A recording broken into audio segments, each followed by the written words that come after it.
మొత్తము 5 మెంబర్స్ ని అరెస్ట్ చేయడం జరిగింది. దీంట్లో 2 నైజీరియా వాళ్ళు, తర్వాత 3 మన దగ్గర వాళ్ళు.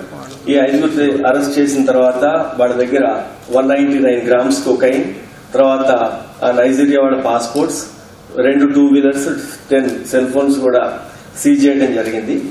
ఈ 5లో మనకి ఈ మొత్తము డ్రగ్ రాకెట్ నడిపే అతను డివైన్ ఎబుకా సుజీ అని అతను నైజీరియన్ అతను ఇప్పుడు ఇంకా పరారీలో ఉన్నాడు.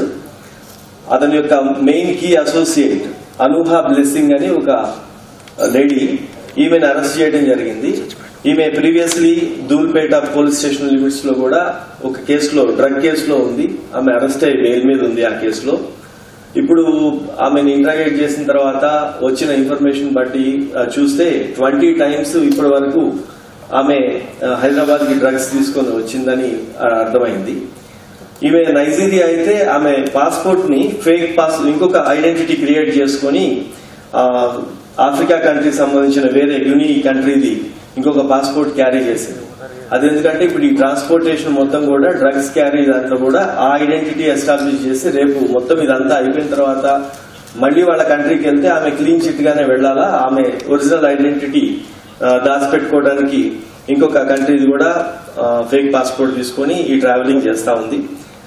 ఈమె ఇంతకు ముందు ధూల్పేటలో ఉండటం, కేసులో ఉండటం, డ్రగ్ కేసులో, తర్వాత ఫ్రీక్వెంట్ గా హైదరాబాద్ నుంచి బయటకి నైజీరియా కంట్రీస్ కి అటు తిరగటంతో వీళ్ళ మీద ఫస్ట్ అనుమానం రావటం, తర్వాత వాళ్ళ అసోసియేట్స్ ఎవరు, వాళ్ళ డ్రగ్ పెడ్లర్స్ ఎవరు, తర్వాత కన్స్యూమర్స్ ఎవరు, ఇదంతా ఒక నెట్వర్క్ లాగా తీసుకొని ఆ రిలయబుల్ ఇన్ఫర్మేషన్ ని Telangana narcotic bureau, anti narcotic bureau నుంచి మనకి రావడం, మేమందరము దీని మీద వాచ్ పెడితే ఫైనల్ గా వీళ్ళందరూ అసెంబ్ల్ అయినప్పుడు ఈ రైడ్ రియలైజ్ అయింది. ఈవెన్ ఇప్పుడు ఈ అనూహా బ్లెస్సింగ్ ని అరెస్ట్ చేయడం జరిగింది. దాంతోపాటు ఇంకొక కీ అసోసియేట్ ఉన్నాడు, ఎజెన్విలి ఫ్రాంకిల్ ఉచెన్నా అని. ఇతను కూడా నైజీరియా అతనే, ఇతను కూడా అబ్స్కాండింగ్ ఉన్నాడు. ఇప్పటి వరకు ఈ కేసులో ఉన్న వాళ్ళలో 5 మన దగ్గర ఉన్నారు, 2 అబ్స్కాండింగ్ ఉన్నారు. తర్వాత దొరికిన ఇంకొక నైజీరియన్ అజీజ్ నోహీమ్ ఒడిషాలా అని చెప్పి అతను కూడా నైజీరియా అతనే. ఇతను ఫస్ట్ మన దగ్గరికి ఇండియా వచ్చేటప్పుడు 2014లో స్టూడెంట్ వీసా అని చెప్పి తీసుకొని రావడం జరిగింది.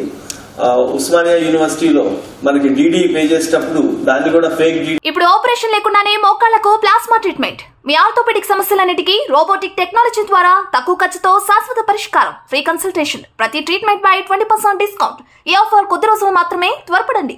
V9 hospitals 9281465842.